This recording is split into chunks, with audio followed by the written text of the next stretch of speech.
Hola, bienvenidos, bienvenidas, bienvenidas a lo que sería el primer video del canal Filosofía para Mecos, en el cual hablaremos de el libro Fragmentos Presocráticos de Alberto Bernabé. Es importante recalcar que vamos a nada más abarcar lo que sería la introducción del libro y se va a hacer de manera en que se van a mantener los subtítulos o los apartados que el mismo autor hizo dentro del libro para mantener el orden de las ideas y de los enunciados que él propone. No sin antes de empezar a abordar el libro, hablaremos un poquito de quién es Alberto Bernabé. Así que si les interesa y quisieran ver un poquito más, vamos a iniciar. Televisa presenta.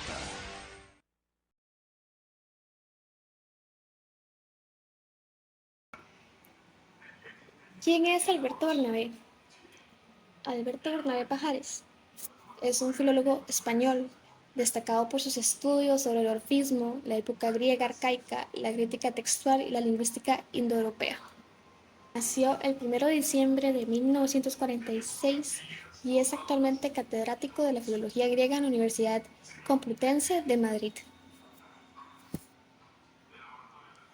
Ha sido reconocido también por ser el presidente de la Sociedad Española Lingüística entre el 98 y 2002.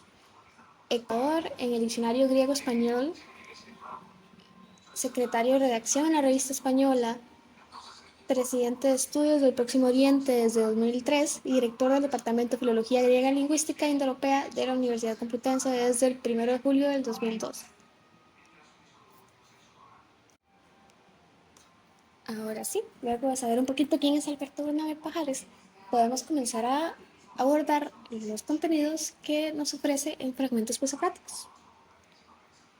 La lectura inicia con el primer apartado que se llama Validez del término filósofos presocráticos. Aquí el autor nos menciona que se usaba el término filósofo para separar a los pensadores de poetas o personas destinadas a la literatura desde el siglo VII hasta el siglo V a.C. Por otro lado, los presocráticos quiere decir que eran antes de Sócrates. Y aquí es cuando tenemos la primera confrontación de lo que se dice con lo que es, ya que menciona que el término no es del todo válido porque se encasillan a filósofos incluso no anteriores a Sócrates. Da el ejemplo de Diógenes de Apolonia o Demócrito.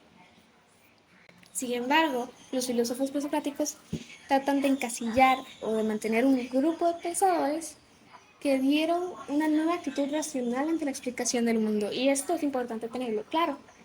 Se menciona también que la filosofía fue importante en su momento porque ofrecía respuestas más allá de la religión sobre la explicación del mundo, es decir, tirando un poco más a lo que es racional. Por último, para finalizar con el primer apartado, Bernabé nos da de manera parcial la importancia de la filosofía, en la cual podemos rescatar que la filosofía nos acompaña en la actualidad, ya que sigue siendo de nuestro interés de queramos ver o no, o sea, inconsciente o conscientemente, y ayuda a desarrollar un pensamiento racional. Aparte, cada persona piensa diferente, por lo cual hay diferentes respuestas a una misma situación. Y es aquí donde podemos decir que filosofar ayuda al desarrollo intelectual, personal y racional. ¿Cómo han llegado a nosotros las ideas presocráticas? Bueno, aquí se puede hablar un poquito más de las difusas que son y muy poco fiables, ya que tomando en cuenta que son desde siglos muy antiguos, no se iban a poder presentar o preservar de la mejor manera para la actualidad. Entonces, las ideas que tenemos de los presocráticos no son exactas y pueden ser incluso distorsionadas, ya que si bien hay alguna evidencia de las ideas presocráticas, van a verse interferidas por la interpretación de la persona que lo dio. Entonces, no van a ser exactas de ninguna manera. También hay que tener en cuenta que Platón y Aristóteles en ese momento eran el boom, el Bad Bunny del momento. Y su estrellato impedía el consumo de otros ideales. Así que las ideas presocráticas fueron consumidas escasamente. Presocráticos, transición entre especulación mítica y racional.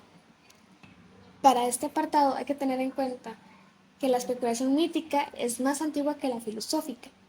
Sin embargo, ambas se mantuvieron en caminos paralelos por muchísimo tiempo. Esto quiere decir, o trata de decirnos, que nunca se trató de sustituir el uno con el otro. Es decir, la filosofía nunca trató de sustituir a la mitología nunca trató de sustituir a la filosofía. Sin embargo, se fue dando poco a poco. A continuación, Bernabé nos ofrece un conjunto de analogías y diferencias que expone en el libro. Y antes de empezar con las diferencias, es importante tomar en cuenta las analogías de estos dos. Y bueno, la principal que podemos notar es que ambas son con la intención de comprender la realidad. Es decir, son obras del hombre con la intención de comprender la realidad. Por otro lado, tratan de dar una respuesta a cómo fueron y son las cosas. Es decir, desde el inicio la humanidad ha tratado de entender su entorno, por qué sucede, por qué es así, cómo funciona, el porqué de las cosas. Y si bien en el principio se hacía desde un entorno religioso, es decir, ¿por qué existimos? Por Dios. O ¿por qué hay esto? Gracias a Dios. Entonces, tratan de satisfacer su necesidad de entender su entorno a través de cualquier forma, es decir, ya sea desde la religión, desde la mitología, desde la filosofía, desde la ciencia. Sin embargo, en ese momento no habían tantas. Entonces, si surgía la duda de algo y no encontraban respuesta en la religión, y tal vez la filosofía en ese momento no abarcaba muchos temas relacionados, se creaba el mito. Estaba el mito para cualquier tipo de cosa. Estaba el mito para satisfacer esa necesidad. Entonces, aquí ahora sí podemos partir de las diferencias y ver un poquito de cada una. Podemos notar muy por encima que el mito es concreto, se basa en personajes y tiempo mítico, es decir, no es el mismo tiempo ni el mismo mundo en el que vivimos los humanos. Y esto es muy importante, no lo explica todo. Llega a ser una lectura hasta cierto punto de interpretación múltiple y esto va a ser gracias a sus recursos literarios. Por otro lado, también está la filosofía. La filosofía es abstracta, se basa en nuestro tiempo y se renueva continuamente, ya que las personas están en constante cambio igual. La filosofía apela a la razón y a la lógica y puede considerarse hasta revolucionaria. Sin embargo, a pesar de sus diferencias, estuvieron coexistiendo y se interrelacionaban a partir de Tales de Mileto, o primeros pensadores sobre el origen y la naturaleza del mundo. La aceptación de la filosofía hay que tener en cuenta que no fue de un día para otro o que se dejó de tener un pensamiento mítico de la noche a la mañana y de pronto todo el mundo era filosófico y aceptaba este apartado. No, la fe religiosa era abundante, ¿verdad? Sin embargo, fue sustituida con el tiempo por la fe científica porque las condiciones, eh, las condiciones históricas de Grecia, como la religión, carecía de dogmas y las migraciones que había de las personas alrededor y empezaron a ver que había más allá de lo que conocían y que había un mundo muy grande, fueron logrando que las tradiciones locales fueran olvidadas con el tiempo. También, gracias a esto, se dio la creación de mapas ya no tan mitológicos. Estos mapas iban a ayudar a las navegaciones y también iban a ayudar a que la imagen mitológica del mundo empezara a ser erradicada.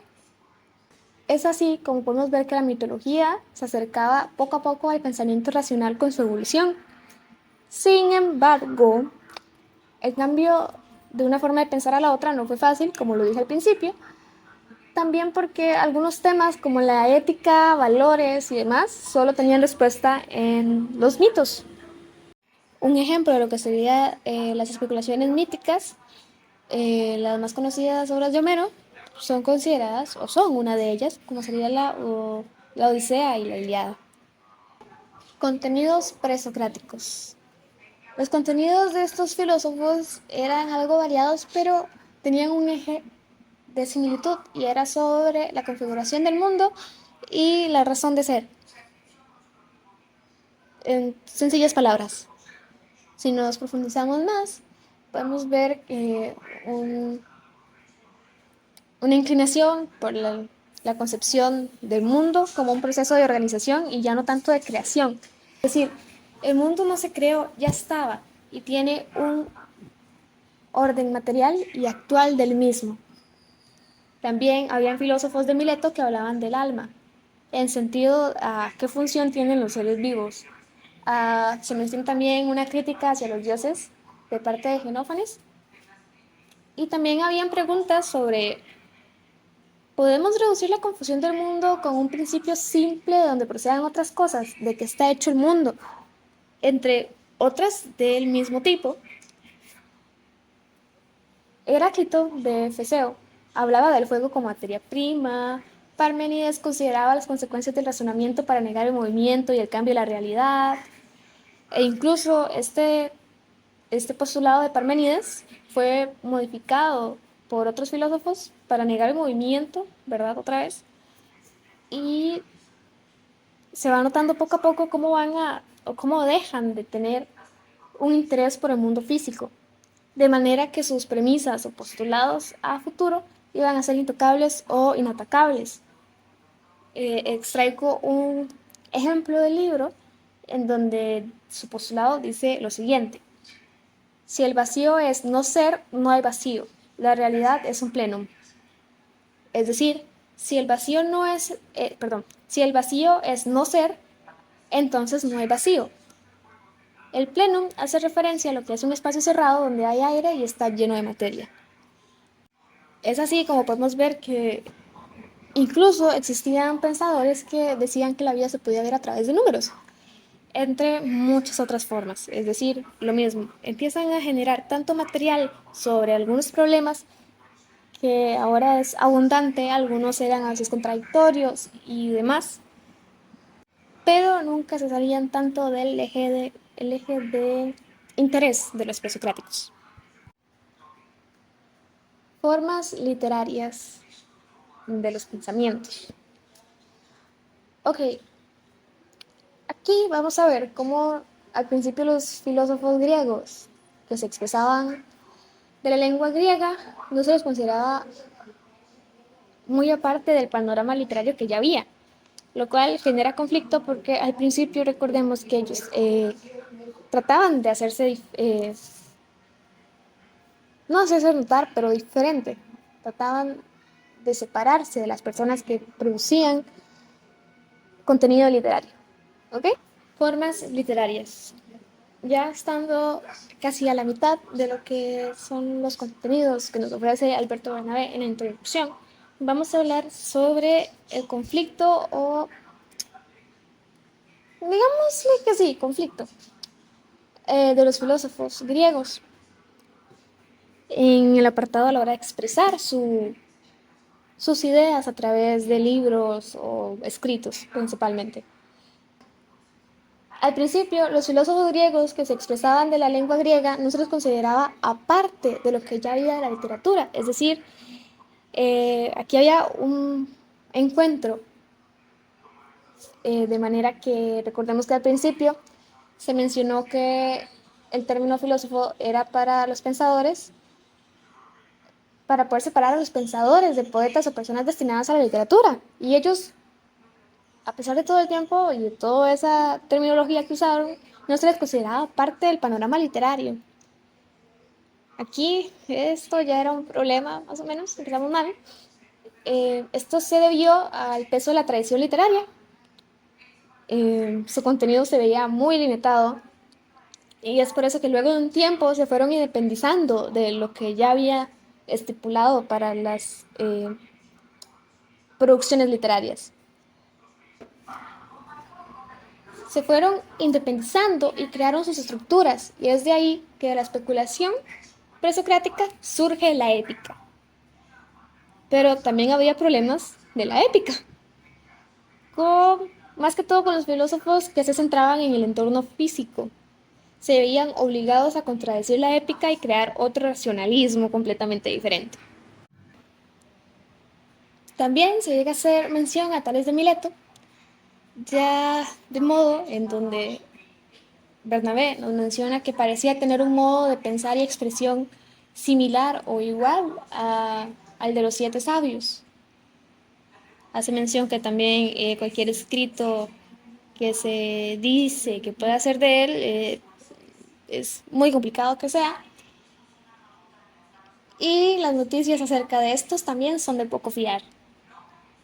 Por otro lado, siguiendo con las contribuciones de su expresión literaria, tenemos a Empédocles de Acrante, quien contribuyó a la creación de vocabulario por su sabio uso de la ambigüedad de las palabras. Sin embargo, no obstante, pero el uso del verso épico será un camino cerrado para la filosofía. Más adelante, se trata de cambiar al uso de la prosa como exclusiva de la filosofía. La poesía se vuelve escasa en este ámbito y se da también un desarrollo importante de la retórica.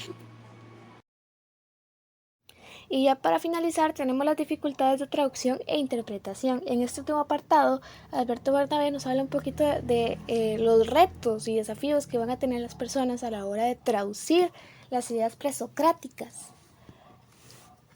Principalmente porque para traducir se necesita tener dos saberes fundamentales, la filosofía y la filología, para poder entender la lengua y la forma en que se expresaban en ese momento. No quiere decir que porque sepamos mucho o veamos algunos textos que están en español siempre estuvieron así, ¿verdad? Entonces, aún así, traducir a los presocráticos era un reto gigante. En general, cualquier filósofo, porque el filósofo tiene la necesidad de expresar contenidos nuevos con el uso del lenguaje usual y de ser necesario crear algún término léxico. Pero lo interesante estaba en que los presocráticos no lo hacían de esa forma. Por eso es complicado de alguna u otra manera adivinar a lo que querían llegar los autores. Podemos ver que la relación de filólogos y filósofos por lo general suele estar muy unida. No en el sentido de que, ay, sí, nos llevamos súper bien y que somos muy unidos por aquí por acá, sino es que están frecuentemente trabajando juntos. Tienen que hacerlo. Es decir, una persona que es filólogo no puede entender todas las ideas que tal vez un filósofo quiso plasmar en su momento. Y viceversa, o sea, si uno es filósofo, muy probablemente no sepa muchos idiomas como griego, latín, este tipo de cosas, ¿verdad? Entonces, lo complicado está en trabajar juntos, porque de alguna u otra forma la interpretación de cada persona va a influir en la traducción. Entonces, trabajan juntos porque el filólogo traduce y el filósofo explica la idea. Trata de entender la idea para poder explicarla y dar forma a lo que según el autor o lo que él piensa que el autor puede transmitir en ese entonces o quiso transmitir en ese momento. Sin embargo, por reglas gramaticales, ¿cómo decir? Por reglas gramaticales, por interpretación, por el mal uso o haber leído mal un término, puede cambiar completamente la oración o el texto o lo que se esté traduciendo. Por ejemplo, los errores son muy comunes y obviamente las personas se van a equivocar, lo quieran o no. O sea, es normal equivocarse. Pero yo encontré un ejemplo en donde el traductor del expresidente estadounidense Jimmy Carter, en un discurso pronunciado en Polonia en 1977, confundió o tradujo mal el deseos para el futuro. O sea, Jimmy Carter quiso expresar su interés por conocer los deseos para el futuro y lo convirtió en que supuestamente expresó deseos sexuales por el país. ¿Entienden la magnitud donde cambia el discurso completamente? Es súper gracioso cuando lo encontré realmente. Entonces, esto sirve mucho para poder entender que la interpretación va a influir siempre. Y algo que hay que tener en cuenta, volviendo al tema, es que la idea o cita más antigua no significa que sea más de fiar que otras o la más reciente, es decir, todas tienen el mismo valor y pueden ser igualmente escasas de confianza, ya que volvemos a lo mismo, no se mantienen fragmentos presocráticos, no se mantienen fragmentos de filósofos presocráticos porque es muy difícil de encontrar. De esta manera doy por finalizado con la cita que está en la diapositiva. Se pretende ser fiel, además de la ideología de cada autor, a su estilo literario, ya que si en griego son muy diferentes las frases poéticas de Empédocles de las prosaicas de Meliso o de las sentencias de Heráclito, parece un buen proceder el intentar marcar estas diferencias en la traducción castellana. Y es que hay que ser muy meticuloso con lo que uno está haciendo para poder seguir marcando y mantener las ideas y que no lleguen a cambiar de una forma u otra. Con esto me despido, espero que les haya sido de utilidad y un saludo a todos, que les vaya muy bien y nos vemos hasta la próxima. Chao.